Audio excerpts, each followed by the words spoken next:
भक्तजनों, प्रत्यक्ष देवता भगवान सूर्य देव जी की साधना में मंत्रों का बहुत महत्व है। यदि आप भगवान सूर्य देव जी के जीवन से जुड़ी सभी चुनौतियों से पार पाने के लिए धन और सुख समृद्धि व अच्छी सेहत का वरदान पाना चाहते हैं, तो आपको सूर्य देव के इस मंत्र का जाप या श्रवण प्रतिदिन पूर्ण श्रद्धा और विश्वास के साथ करना चाहिए। भक्तजनों, जिस सूर्य देव के बगैर हमारे जीवन की कल्पना करना भी असंभव है, उन्हीं प्रत्यक्ष देवता की साधना व आराधना आदिकाल से होती आ रही है। भगवान सूर्य को नवग्रहों का राजा माना जाता है। धार्मिक शास्त्रों के अनुसार यदि किसी जातक पर भगवान सूर्य देव जी की कृपा हो तो उसे राजसी सुख प्राप्त होते हैं, उसे समाज में खूब मान सम्मान और सुख समृद्धि की प्राप्ति होती है। इसलिए यदि आप अपने जीवन में निरंतर सुख समृद्धि, सम्मान व आत्मबल और सरकारी नौकरी आदि का सौभाग्य प्राप्त करना चाहते हैं, तो आपको नियमित भगवान सूर्य के इस विशेष मंत्र का पूरी श्रद्धा एवं विश्वास के साथ जाप या श्रवण अवश्य करना चाहिए। तो आइए भक्तजनों, सुख समृद्धि व हर संकटों से छुटकारा दिलाने वाले सूर्य देव जी के इस चमत्कारी मंत्र का 108 बार जाप कर लेते हैं। अगर आपको हमारा ये वीडियो पसंद आए तो वीडियो को लाइक और शेयर अवश्य करिएगा। साथ ही हमारे चैनल दैविक मंत्र को भी सब्सक्राइब कर दीजिएगा और कमेंट बॉक्स में जय श्री सूर्यदेव लिखकर भगवान सूर्यदेव जी का आशीर्वाद प्राप्त करें। तो आइए भक्तजनों, मंत्र का उच्चारण कर लेते हैं। ओम ह्रीं घर्णिः सूर्य आदित्याय क्लीं ओम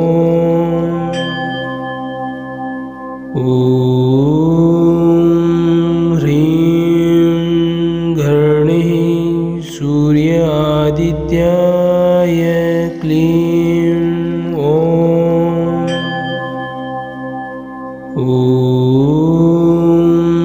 ह्रीं घर्णिः सूर्य आदित्याय क्लीं ओम ह्रीं घर्णिः सूर्य आदित्याय क्लीं ओम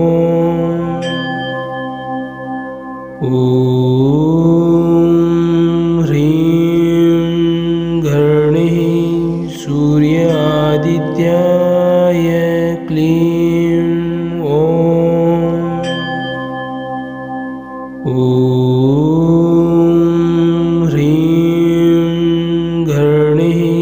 सूर्य आदित्याय क्लीं ओम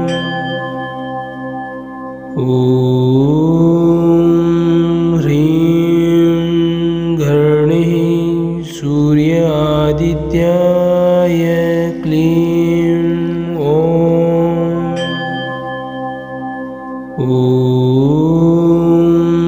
ह्रीं घर्णिः सूर्य आदित्याय क्लीं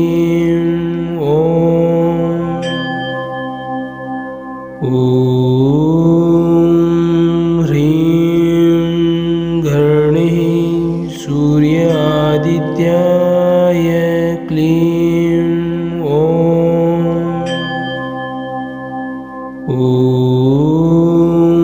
ओम ह्रीं घर्णिः सूर्य आदित्याय क्लीं ओम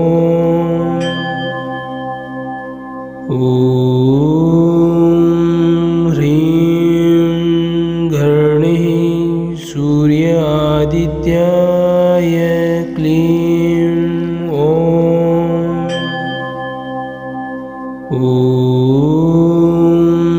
ह्रीं घर्णिः सूर्य आदित्याय क्लीं ओम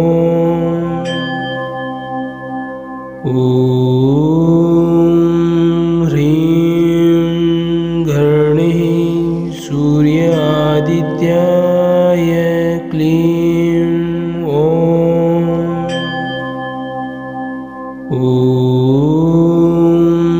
ह्रीं घर्णिः सूर्य आदित्याय क्लीं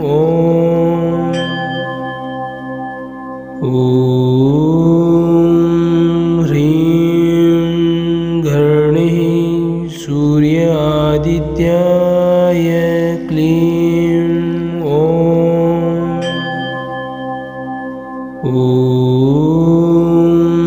ह्रीं घर्णिः सूर्य आदित्याय क्लीं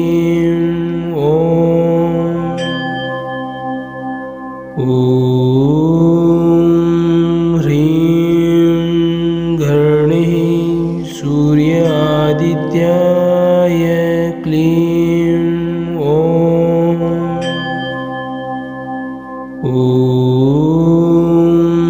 ह्रीं घर्णिः सूर्य आदित्याय क्लीं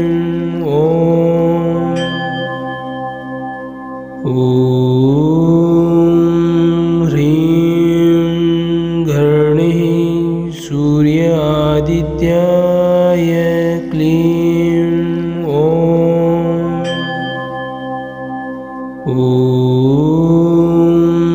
ह्रीं घर्णिः सूर्य आदित्याय क्लीं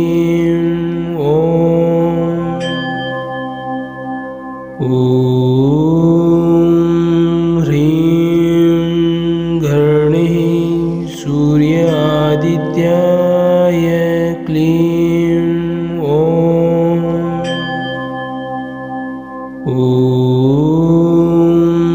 ह्रीं घर्णिः सूर्य आदित्याय क्लीं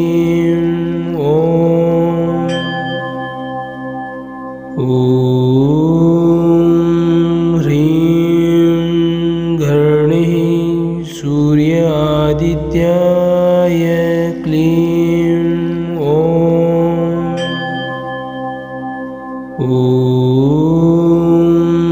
ह्रीं घर्णिः सूर्य आदित्याय क्लीं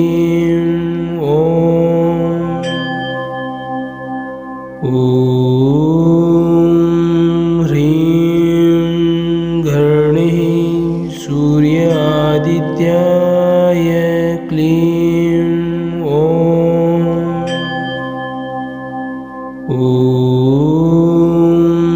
ह्रीं घर्णिः सूर्य आदित्याय क्लीं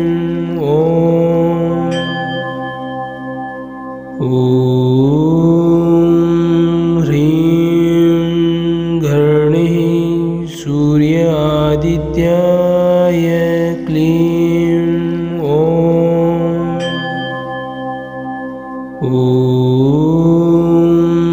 ह्रीं घर्णिः सूर्य आदित्याय क्लीं ह्रीं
घर्णिः सूर्य आदित्याय क्लीं ॐ।